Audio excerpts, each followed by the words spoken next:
So first of all, thank you so much, because I think, like we were discussing, right? So this is my second time with ELITECISO, and the kind of energy which you bring to the forum, which obviously percolates to the customers also. So that has been electrifying.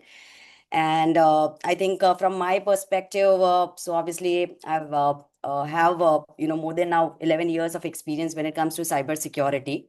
And then all this while I've been associated with multiple organizations where I've tried helping customers to kind of protect different gamuts, right? So network security, endpoint security, identity security, and finally now into data security, which is the most important, I would say, the theme as of now, right? So maybe what I'll do is I'll sort of quickly share my screen and kind of set the context.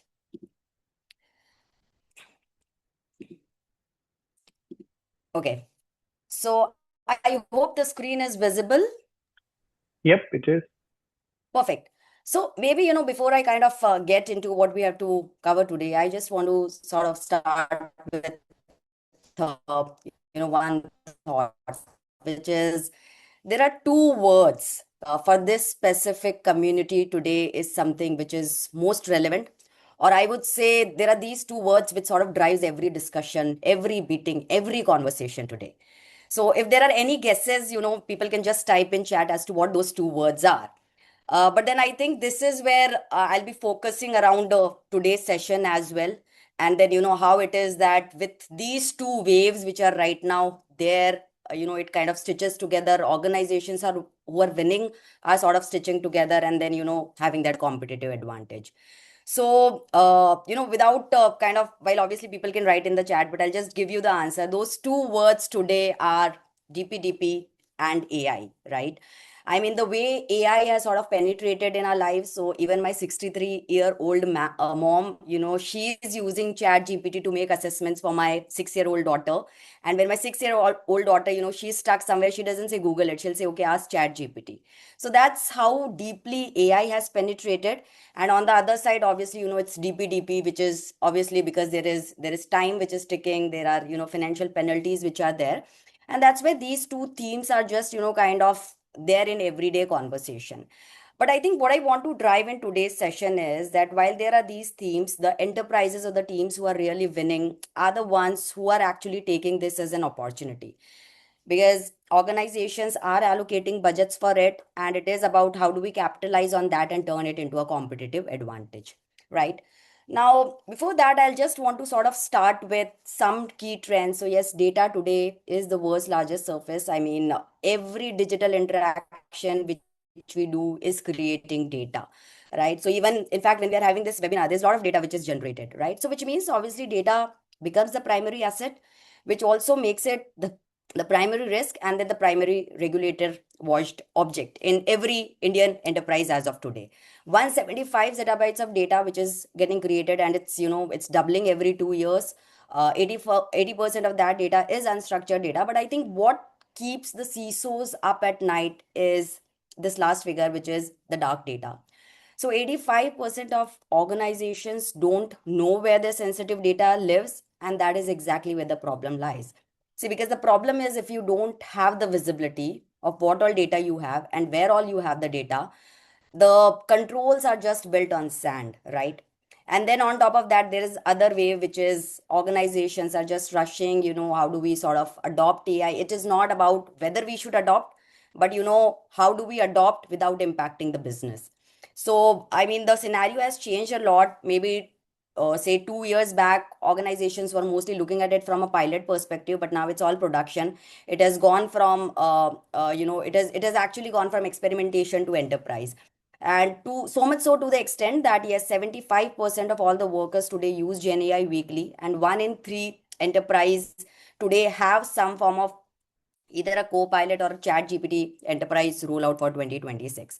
But I think the paradox is this only, that while AI accelerates the business, it also accelerates the data risk surface, right? Because people could be using unsanctioned AI, shadow AI, which is not in IT's purview visibility. There might be sensitive data which must be flowing through prompts, RAG, vector stores, and so on.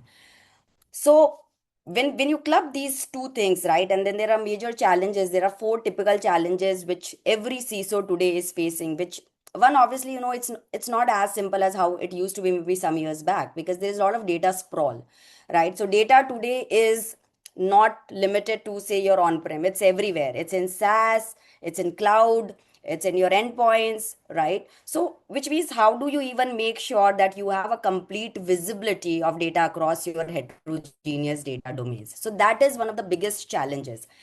The second challenge is, obviously, from a compliance perspective. It's not just DPDPA, but so many different regulations, say from RBI, SEBI, METI, telco, right? So how do we make sure that all the compliances are being adhered to? And then, obviously, there is stack fatigue. So when I say stack fatigue, I'm not even talking about the whole cyber security, but even from a data security perspective alone, there are more than 10, 12 tools which the organizations use today. So which means, so many different consoles, so many policies, there is so many alerts, the teams just get overwhelmed. And then on top of that, there is this pressure of, how do we adopt Gen AI safely? So the AI teams, they just want speed, but the security team wants the guardrails, right? So these are some of the issues and the challenges which are there. But like I said, it is something which is not to be looked as challenge, rather as an opportunity. And that's exactly what the winning organizations today are doing, right? So like I said, because there is this wave where it is about budgets are getting allocated for DPDP, and budgets are also getting allocated for AI. So the organizations who are doing it right and who are winning it are making sure they're capitalizing, and they're using this as an opportunity to sort of make sure that they're covering all the three threads, which means operationalizing data security, having AI governance, and then also being DPDPA ready. Because those organizations who are doing it right, and then kind of combining all of these three themes together, capitalizing on the budgets which have been allocated, they are the ones who are earning the trust dividend. They are the ones who are winning deals and customers faster. They are the ones who are having lower cyber insurance premiums. They are the ones who are able to adopt AI safely, and thereby it's helping in their productivity, innovation, R&D. They are the ones who are having fewer breaches, right? So that's exactly what the theme today is, as to how do we ensure that we do all of these three things together, and that becomes a competitive mode for your enterprise. Now, we'll start with the first part, which is more in terms of DPDP compliance guide. But then, obviously, uh, I mean, by now, I'm sure everybody would have read and have attended so much sessions about DPDP that everybody can hold a PhD. So I'll not spend much time as to what all it is. But I think there are two things which everybody is focused on. And I would say DPDP is all about time and money, right? So the 250 CR, I would say, is a magical number. Reason being, while obviously it has a negative connotation, because that's a penalty which needs to be paid, but I think it's somewhere also driving those budgets. It has created so many different roles, right? There's this new breed, say, of the DPOs, privacy enthusiasts, privacy specialists, which has come in. There are a lot of companies who have suddenly sprung up in this space, so which means a lot of employment opportunities which have been generated.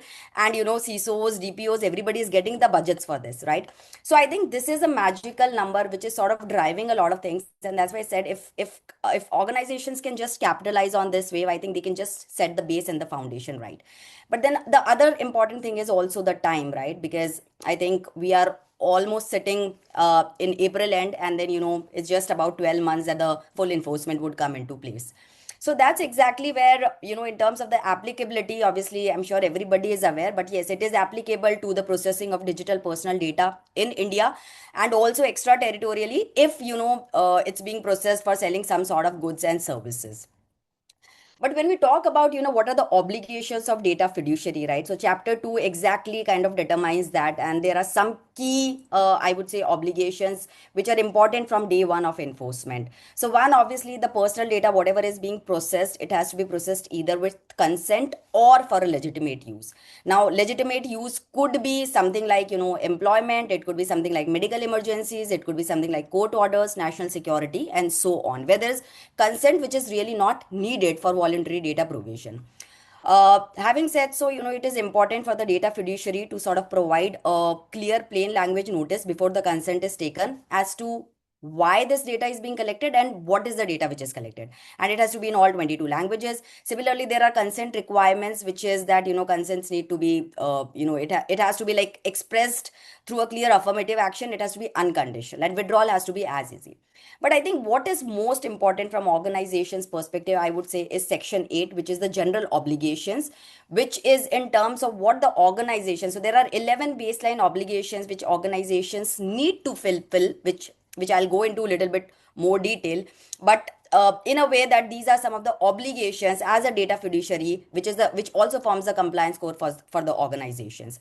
Now, when it comes to data principles, obviously they have their rights and duties, which sort of drives everything together, right? So there are certain sections which sort of governs the rights and duties in terms of, yes, that the data principal have the right to access information for the correction and erasure of the information, and also the right to nominate a successor. And from a data fiduciary perspective, it is their duty, right, to be able. There are certain SLAs which are there that you should be able to respond within 7 days, and so on.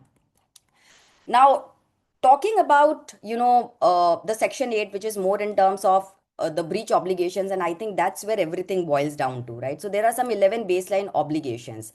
And if you really, crack it down, right, or pin it down, basically it's all about those penalties which we are working for, right? That no organization wants that 250 CR or 200 CR number. But then I think that's where what the DPDP entails is that, yes, this section specifically talks about that there are some reasonable security safeguards which organizations need to implement to prevent personal data breaches. Now, as such, they have, there is no specific standard which has been mandated by the act, but, reasonable can have different connotation. And I think that's exactly where, organizations kind of need to take the advantage, right? Because when it's there, why not set it right from the very beginning? And then obviously the breach notification part, which is that whatever, if there is a breach, it needs to be notified to the data protection board and also to the data principals. So if organizations have to do like a DPDP compliance checklist, there are basically these 6 things which needs to be done. Definitely, the first thing is consent management. But then after the consent management is there in place, there are data security safeguards. Now, like I said, there is no as such standard that, okay, these are the standard things which have been provided. But obviously, there are certain things which are implied. So for example, organizations need to secure the data, and they need to secure the channels through which data leaves. So it could be encryption, could be DLP, access controls, which are all implied by the DPDP rules. And then obviously in terms of breach response, so first organizations need to be able to detect the breaches, and then there has to be a proper response playbook and evidence documentation, which is very important, because I think both the penalty amounts are somewhere applicable for this. So if you're not able to demonstrate, and if you're not able to kind of have a proper breach response mechanism, that's where the 250 CR and the 200 CR sort of works. And then in terms of data principal rights, data minimization, retention, and significant data fiduciaries, these are some of the obligations, again, from a DPDPA compliance checklist, which organizations need to kind of make sure that they have. Now, while obviously, this I'm sure because you would have also heard, but what I want to come towards is now, how do we sort of approach this, right? Because when you look at the whole DPDP and the different obligation, the rights and duties, it's not that, it's asking for maybe just securing the data, at one place, but it is rather about securing the data across its entire data life cycle, which means right from the time when the data is collected till the time the data is erased. And that's where a very holistic approach is required in order to protect the data across its entire life cycle. So the way to look at it is divide the entire life cycle into 3 parts, which is your data at rest, data in use, and data in motion. I'll just take a pause here because I think there might be questions, but what we can do is we can take the questions at the end of the session so that the flow is maintained. So just keep your questions for the end of the session, and we'll be answering all of that. But coming back to this holistic approach, which is about protecting the data across its entire life cycle, which is data at rest, in use, and in motion. Now, what do we mean by data in rest? Say today, data in any enterprise would be lying at a lot of places in different repositories. Say you have data which is in SharePoint, OneDrive, it's in cloud, it's in on-prem, it's in endpoint. So the first thing is for you to do the discovery and the classification of data and then label it, right? So say, okay, this is all where my PII data is, this is where my PCI DSS data is, and so on, right? So you do the discovery, and in that process you also label it, right? You classify it. Okay, this is my sensitive data, this is my confidential data, this is my public data, and then labeling it, say, okay, this is my legal data, this is my HR data, and so on. Now, in that process, also identify the risk associated with that data, right? So there is data which is sensitive PI information. Ideally, it was supposed to be accessible only by the salespeople, but then it is exposed to the whole organization. So that is definitely a risk. Or there could be, shadow and duplicate copies which are existing. And that's exactly where a tool like a data security posture management really helps organization, because what it does is exactly this: help you do the discovery, classification, label, and prioritize the risk which is associated, and then remediate that risk for you. So that's the first part of it. But it's not that, okay, you've done the discovery, classification, labeling, and that's it, right? But people would always be using the data. They will be making certain changes. So maybe there is a document which was scanned, it was normal, but then people have added PII data into it. So then, how are people accessing that data? And it's not just people who are accessing the data, it's also the AI agents and the applications who are accessing the data. So then there is a real time continuous monitoring of data which is required. Think of it like an EDR for data, right? So how are people accessing? If there are bulk downloads which are happening, if there are any sort of anomaly in the access patterns, if there are some sort of insider misuse which is happening, right? So how is that usage of data which is happening is something which is the second part in the data life cycle. And that's where something like a DDR or a data detection and response kind of technology helps. And then the third part is obviously your data in motion, where data is trying to leave through various channels, could be endpoint, email, right, network, web, whatever. So how do you sort of protect the data? And that's where your tools like DLPs, the 𝐃𝐫𝐨𝐵s, SWIGs, all of that come into place, where it's about inline enforcement. But the bottom line is, for all this life cycle throughout, right, what you need to maintain is it has to be with a single unified platform. It has to be with a single policy fabric. It has to be with a single classification taxonomy. I mean, again, if you're going to go into like, separate tools, separate consoles for all of these things with no correlation, it does not work. Because if I give you an example, say today DSPM does the discovery, classification, and it labels a certain data, and that label gets, embedded in the file metadata. That is exactly what is read by the DLP to kind of enforce the controls, to kind of have its policies. So that's where it's very, very important that all of these three things are sort of combined and you get it in the form of a unified platform approach. Now, that's exactly what Forcepoint does, because what we are able to provide is data security everywhere, which means it's an end-to-end data protection, right from visibility to automated remediation to adaptive enforcement, in order to make sure that you are securing data across all channels. So there are 5 questions which we are helping organizations to answer, which is what sensitive data you have, where is that sensitive data, what are the risks which are associated with that data, and then obviously how do you remediate it and how do you protect. So I'll go a little bit more deep into as to how we are doing each one of this. So the first thing is what sensitive data you have, right? And again, like I said, while DPDP asks just from a PII perspective, but why not use this opportunity? Because when you're doing this exercise of scanning the data, it does not have to necessarily limit to PII, right? Because say as a manufacturing company, you might have IP formulation, which is important, certain R&D data, which is important. So it is about, classifying and identifying what all different sensitive data you have, not just PII data. Now, how do we do that is through the Forcepoint DSPM, because like I said, that's where it enables you with discovery and classification through our AI powered mesh. Now, typically what happens, if I have to just explain, so say there is this SharePoint repository, right? And we are scanning the complete repository. We are scanning each and every file folder within the SharePoint. So what we'll do is, the first thing is we will be looking at, the content as well as the context of the document. And that is done through our proprietary AI mesh technology, which I'll also talk about. But then the first thing would be about identifying what all is there once you have scanned, what all is there within that particular file. So whether it's say SSN, address, account ID, there could be a lot of things, lot of fields. And then, you categorize it, okay, whether this is PII data, this is PCI DSS data, this is say IP data, this is PHI data, and so on. Once that part is done, then comes the classification part, which is about, okay, this is, because this is PII data, yes, this is sensitive. There is maybe something like a source code, it could be secret, right? There is some document which is normal, so it's okay to be classified as public. And then we can label it, right? So, which means, okay, this is an HR document, this is a legal document, this is a source code document, and so on. And then the profiling and the access governance piece, where we talk about, if there is raw data, there is stale data, who all has what sort of access. So this is where you have the discovery and classification done for all your files and folders across the different data repositories, right? So whether it's SaaS, on-prem, as well as cloud, and then you apply the controls on it.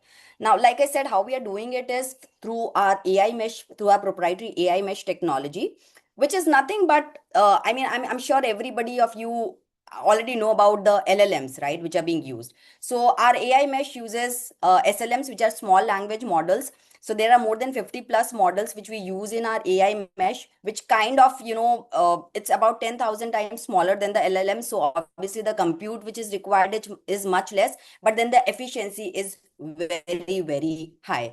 So it's like all the documents which you have in your environment will be going into this AI mesh. So that's like the classification pipeline. All of these models will be running in parallel. So say there is a PII model, there is a PCI DSS model, there is a source code model, there is an IP model. All of these models are working in parallel. They are continuously scanning the file. And then, there is a verdict which is given in terms of, okay, after the AI mesh has classified it as a particular sort of document, and why is it that it has been classified as that. So it's all auditable, and that is where it sort of helps also. Also, the AI mesh is something which is trainable. So while we have the industry best models which have been customized, but then if there is anything specific to your organization, that can be done as well. It is not just about, like I said, first is about, okay, what all data I have, but then it is also about where do I have the data. So that is where Forcepoint DSPM doesn't just, help you cover, say, just the on-prem or the SaaS. It is all the heterogeneous data domains. And I think most importantly, it's also about endpoint and AI, because that's where most of the current DSPM solutions, at least, they do not have the coverage. But the Forcepoint, the good part is, it's holistic, right? So ultimately, wherever your data resides, it is, getting classified, it is getting discovered, it is getting labeled. The third question which was there is, okay, you have done all of that, but then what is the risk which is associated with that data? Because risk could be in various formats. So there is, say, this sensitive file which is there in SharePoint, or maybe it's lying in, say, S3 bucket, but then it is overexposed, which means ideally, say, only handful of people were supposed to have access, but then it is exposed to a lot of more people. It is exposed to the external world, right? So that could be the problem. It could be related to sovereignty issues, where it is, okay, the document was supposed to be in India, but maybe it's also there in some of the US data center, or so on, right? So that is where the sovereignty issue aligns. And then there is duplication, right? So if there are duplicate files, redundant files, the raw data which is still exposed, so unnecessary, it's posing that risk. If the data is being retained for a longer period, right? Because DPDP asks for that it cannot be retained, after the consent is withdrawn or after the purpose is served. So, that retention period is also something which sort of poses a risk to the organizations. And then, how are people accessing the data? So if there are anomalies in the access patterns as well. Now, having said so it is about, okay, you've done the discovery, you've done the classification, you know what are the risks associated with that data. So which means, okay, you have a complete visibility or view of the posture. But just seeing the things does not mean you are able to fix it, right? And that's where the remediation piece also becomes important. Okay, I know there is this data which is overexposed, but I need to remediate it. I need to fix it, right? And that's again where, Forcepoint sort of helps. So we have automated remediation built within the platform, through which whatever risks I've just spoken about, right? So whether it's raw data, we will make sure that, that's taken care of. If there is over permissive access, we will make sure that we right size the access. And there are these remediations, automations which are built within the platform. So ultimately, it's not an operational overhead for you, right? So it's more like a proactive approach which you can take, where you are already, kind of fixing those risks which the data poses, and it is like securing the data itself. Now, like I said, that is one part of the story which is about the data in rest. But say you have done all of this exercise, and the classification has happened and so on. Now today there is one file which was say normal public. There was no sensitive say PII records or any other records. But as a user, say I edit that file and I add PII information into it. Now that document has become sensitive, right? So which means the point is that the way people are using, there is a file, every single file touch needs to be monitored, right? How are people creating, deleting, editing the data? Because then that's again sort of changing the game. So that is where something like a data detection and response technology is required, which is continuously monitoring. It is logging each and every file transaction. So when the file was created, when was it modified, when was it deleted, how are people accessing that file, right? How is it being used, all of that. And that is where it kind of gives alerts if there are any sort of anomalies which are seen. So like I said, think of it like an EDR for your data. And again, this is in very, very strong alignment with what DPDP demands, right? So for your breach notification, you first need to have those incidents alerts triggered, and then you need to have a complete forensics trails audit for you to kind of show it to the audit. So that's where the DDR technology really helps. Now, so we have protected the data at rest, we have protected the data in use, but then obviously, it's also about data in motion, where how do we protect the channels through which data lives. And that's exactly where all of these things like DLPs, your CASBs and the SWIGs would come into play. So I think Forcepoint is known, I mean, the bread and butter is DLP, and that's where we are very, very strong. So more than 1700 plus built-in templates and proven DLP engine, more than 900 plus file types. But I think very important to note is something called as risk adaptive protection, which we have, which means it's basis the user behavior. So say today there is a user behavior, his risk score is 10, right? He takes a screenshot of a sensitive data. Dynamically, the risk score would increase and the policies would be enforced. So maybe there would be an alert which will go, or the user will be coached. Now, after taking the screenshot, he tries to upload it to, say, personal drive or Gmail. The risk score increases, and then, it's further blocking. So, which means it's dynamic protection where basis the user behavior, what is his action, and the risk scoring changes, and accordingly the policies can be applied for that particular user without disturbing the rest of the other users. So that's a very, very powerful automation which we call the risk adaptive protection, which is there with Forcepoint, which sort of helps organizations.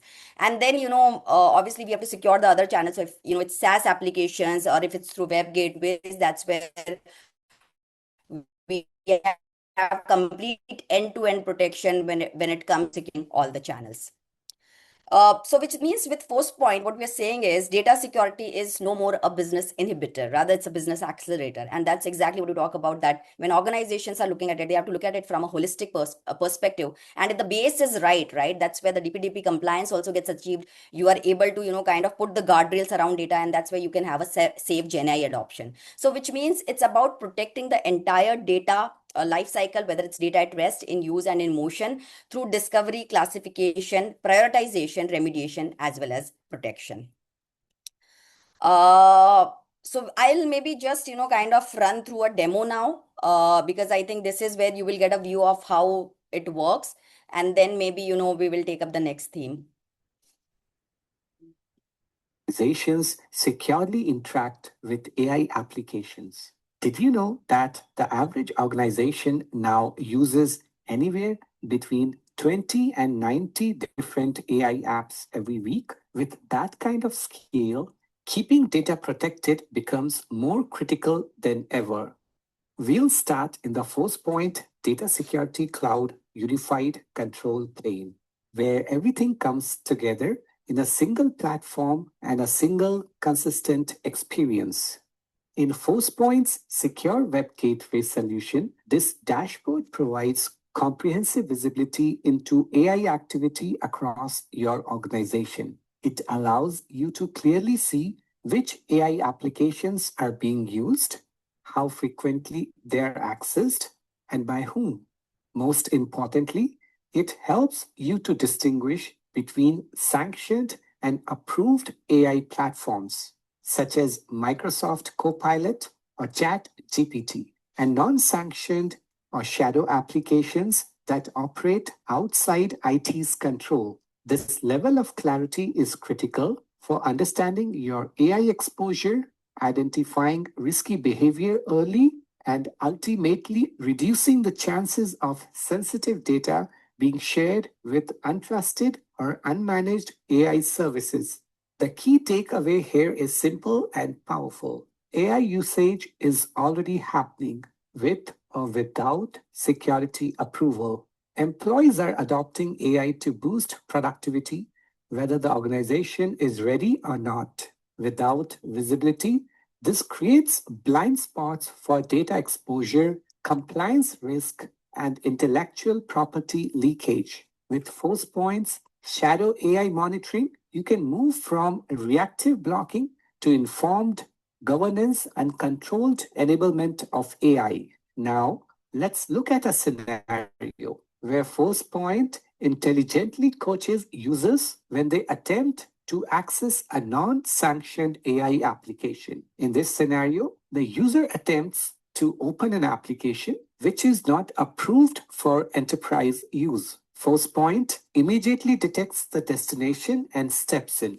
not with a hard block, but with a real-time coaching prompt. Instead of saying simply access denied, the message explains why perplexity is restricted and offers a secure alternative, Google Gemini, a sanctioned AI application. With one click, the user can switch to the approved tool and continue working without losing momentum. This approach transforms security from a roadblock into a guide.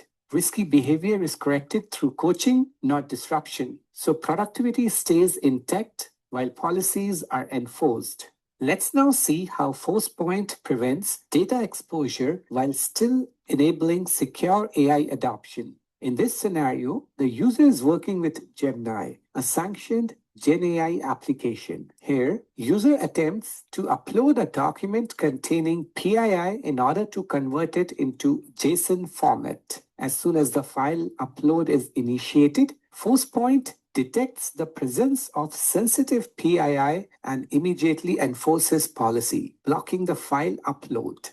This highlights an important principle. Sanctioned does not mean unrestricted. Organizations can allow AI, but only with approved and compliant data. The result is simple and powerful. AI remains accessible, productivity remains intact, and data stays protected. Finally, let's look at how Forcepoint enforces guardrails on personal devices. In this scenario, the same user accesses Gemini, a sanctioned AI application from a personal device. In this example, the user is working on code that pulls social security numbers. After generating the output, the user tries to download the file to a personal device to continue their work. At the very moment, Forcepoint 𝐃𝐫, operating in reverse proxy mode, intercepts the request, blocks the download, and sends a clear policy notification explaining why the action is not permitted. This demonstrates Forcepoint's balanced approach. Employees can use approved AI tools from authenticated personal devices, but sensitive data is never allowed to leave the organization. And all of this is delivered through Forcepoint Data Security Cloud, unifying visibility and adaptive protection on a single. Right. So this is where, it's the complete protection right from, your data at rest to use and to motion. And then it is across all the channels, if you would have seen, right? So there were various ways in which the user tried to exfiltrate the data, but then Forcepoint kind of stops it at each and every node. Now, quickly moving on, and I think that is where I would just want to kind of bring back whatever we have discussed till now, right? So obviously from a DPDP compliance obligations perspective, like I said, there are 11 baseline obligations which, organizations need to fulfill.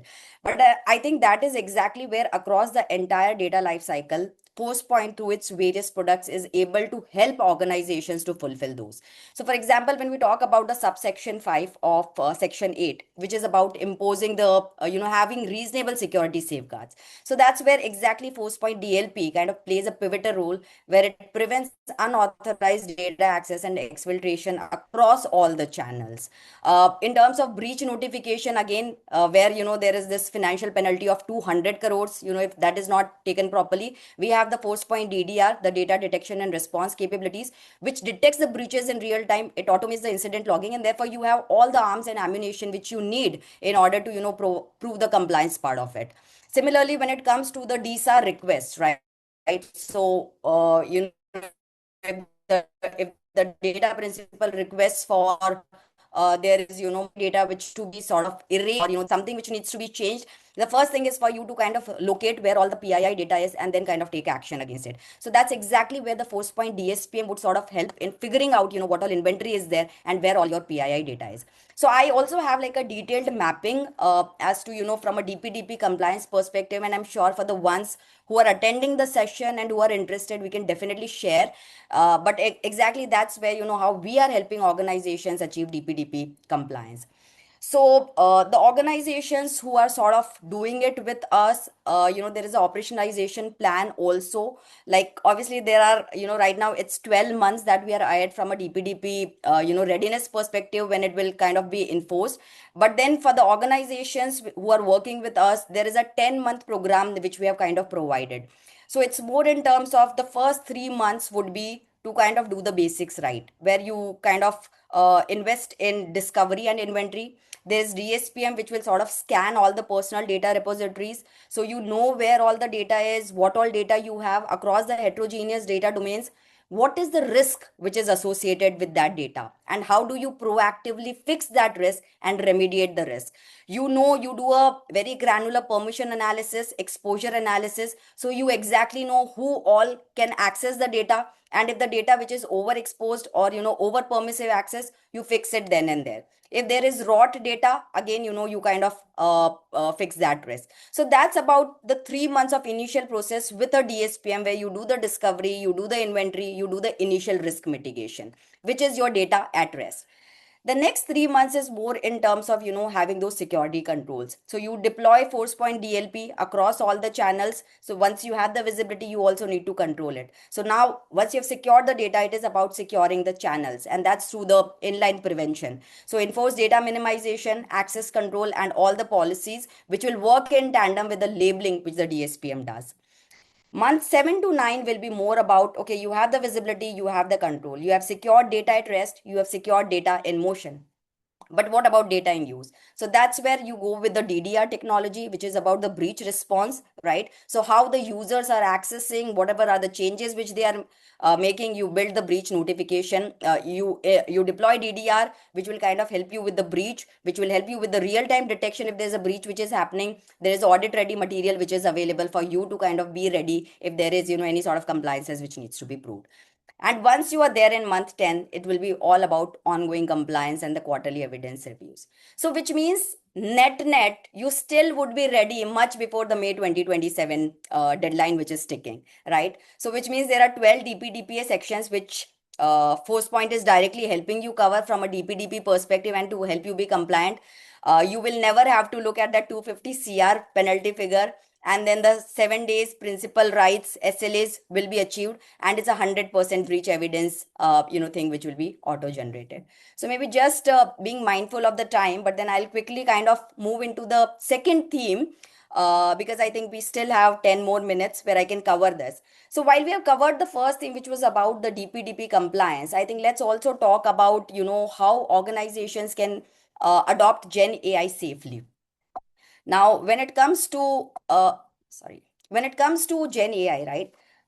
It's basically a paradox which today CISOs or organizations are facing. While obviously there is so much of improvement in productivity which can be achieved, right? But the downside is, like I said, because there is sensitive data which might be flowing into the prompts, which might be going into the RAG pipelines. There might be shadow AI tools which are being used, right? Which is not under the IT purview. So how do we make sure that we are able to sort of transform the work, but at the same time adopt it safely and securely? Because if you have to look at the risk landscape, right? So every chat GPT prompt, co-pilot suggestion, and AI generated output is actually a potential data exfiltration vector. When we talk about shadow AI proliferation today, employees in any organizations are using so many unsanctioned AI tools, more than 20 plus, right? There's prompt-based data leakage which is happening. I mean, users are just putting in sensitive PII, Aadhaar number in the prompts, and organizations do not have any control because there is no encryption which is happening.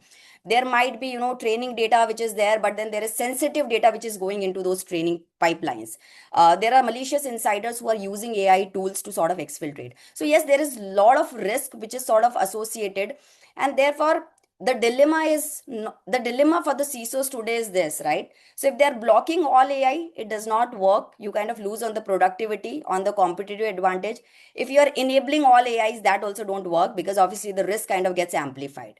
And that's exactly a middle ground is required where you need to have the governance around it. And that's exactly again where Forcepoint kind of helps you end to end. And I think that was the thing which I was also trying to show with the demo, because what happens is you get a full visibility into your complete AI usage.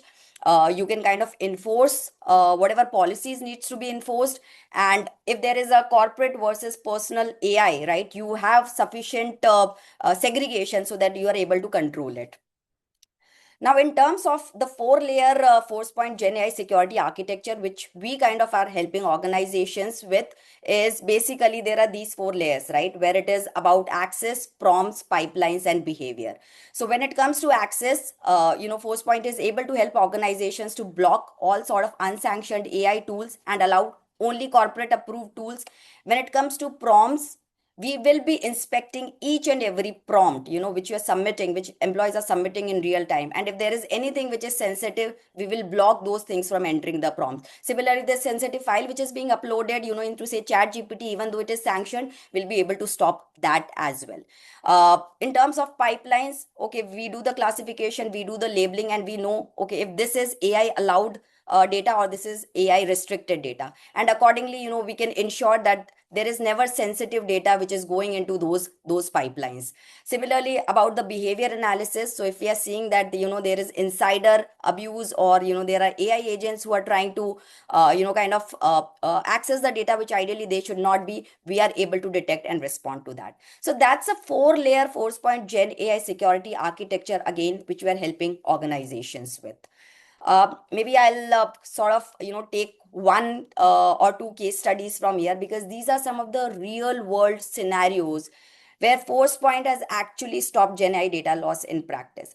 So this was one of the banker, a relationship manager who used Chat GPT in order to generate the client investment summary. And what he did was he pasted around 50 customer account records, including PAN, holdings, and contact details. Obviously, I mean, a lot of employees would be doing it, right? And obviously, if you don't have the guardrails, you don't have the visibility, you don't have the control, the data would simply go out. But that's exactly where the way Forcepoint responded was our DLP was able to detect those PAN and financial data into the prompt itself, which I think I also showed you into the demo, and then the action was blocked, right? So obviously, from a user perspective, he receives a coaching message. So there is no data which is leaving the organization, and also the incident is logged from a compliance review perspective. So you have all the arms and ammunitions, right? So which means there is visibility, there is control, and then there is evidence for you to kind of demonstrate it to the auditors. So in terms of the security, Gen AI security deployment from visibility to control, like I gave you a 10 months plan from a DPDP readiness perspective, we have a similar plan from a Gen AI security adoption perspective, right? So it is about how do you go in a phase-wise approach from visibility to control to optimize. And for those who are interested, I mean, after the session, we can definitely go a little bit more into detail where we can have dedicated session with the teams. But having said so, this is how we sort of enable AI, protect data, and maintain trust, where we can go with an AI risk assessment for you. We can do a Gen AI security POC for you, and then, a full deployment plan where we can cover most of the AI platforms today which are being used in your organization. And then, it's a 4-layer protection architecture, which I just spoke about. So I'll quickly kind of wind this up now, and then we'll open the floor for questions. I think I'm just finishing in time, just being mindful of the time. But then I think, like I said, I would like to conclude in a way, right? So there is this wave of DPDP and is this wave of AI adoption. For organizations who are doing it right, they are capitalizing on this opportunity to club both of it, capitalize it, use those budgets to take the foundation right, right? And the foundation is all about having the basic data protection framework right, from visibility to control, from data at rest to use to in motion across the entire life cycle. You do the discovery, you do the classification, you do the prioritization, you do the mitigation, and you do the protection. And that's exactly where the whole platform works in tandem with a single classification taxonomy, with a single policy engine, unified set of policies. And for your teams also, it's much of a less operational overhead. So I'll just sort of pause here and then maybe we can take questions now. Great session, Apurva, as always. I mean, very, very focused, and you covered a lot of ground in a very less time. So that's really great. Let's take Q&A, guys. If you want to ask any live question, please raise your hand. I will unmute you, and then you can ask your question. Before we do that, I also see that Aman has also joined. Aman is country head for Forcepoint. Aman, you want to summarize maybe a thank you note or a closing statement, a quick one? And you got to unmute as well. Awesome. So at the outset, I really want to thank all the 180 participants. I think, time is so important in our lives, and I a lot of times equate time equal to love. If you can give your time to someone, that person means to you. And I think I want to thank Vikas and Elite CISO team also for putting this together for us.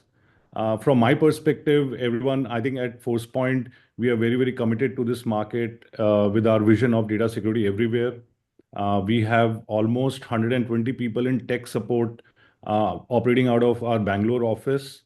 And we have upped that game a lot because we had got some feedback that, the tech support could have been better. So we hired a director from VMware. We hired a couple of strong people, and you will see a lot of change and shift on that. And I'll request our existing customers to also check on what level of support they have bought. Because I also observed that 50% of our customers had bought essential support, which meant that it was just a digital support. So we are also trying to spread the awareness on the right level of support. Essential is like free of cost. So obviously the quality of support which you get is a little bit, deprecated. But if you just pay a small uplift on your licenses, you can get a proper SLA-driven support model. We're also operating a 500-seater innovation office in Hiranandani, Mumbai. So we have a lot of strong engineers locally available over here. Today, we are serving more than 1,000 organizations across enterprises, industry verticals, whether you talk about Adani, whether you talk about Yes Bank, whether you talk about Jammu Kashmir Bank, whether you talk about Punjab National Bank, whether you talk about Max Life, you talk about Canara Bank, you talk about Sundaram Finance, you talk about Bandhan Bank, you talk about, ITC, and the list just goes on. And we are very committed to the Indian market, everyone. And just kind of reach out to us through Vikas or through other channels, and we are just one call away to solve your data security problem. And guys, I really want to bring this to the forefront as a professional in cybersecurity. I know for sure that out of 180 of us who are sitting right now on this call, or Vikas, if he's standing, I don't know, because he stands during these meetings. So, okay, he's maintaining that. None of us know how much data we have at a personal level. You don't know how much data you have on your G Drive, OneDrive, Gmail, your laptop, your old laptop, right? And we just kind of focus on something that we can see and touch and feel. We love buying a car, we love buying a TV because we can see it, right? Our family can see that. So what I see is that data security has been always a subject which is kind of put like under the drawer, and yes, something the DLP will do, and a firewall or a SASE which kind of really looks more fancier comes to the table. But I think the five big problems which all customers, all organizations are grappling with is like, your data is everywhere, it's fragmented. You all are going to adopt Gen AI in some form or shape. Your regulators are going to get after you because it's getting stronger. And then, at the same time, your teams are fatigued in terms of, understanding data across multiple channels which are going on. And then there is a lot of insider risk. 82% of the breaches have insider risk, whether intentional or unintentional. So please do not keep data security as a side subject. I think data is going to be the pivotal for the next 5 years in your organizations. And as Forcepoint, we'll do our best. Thank you very much, everyone. Back to Vikas.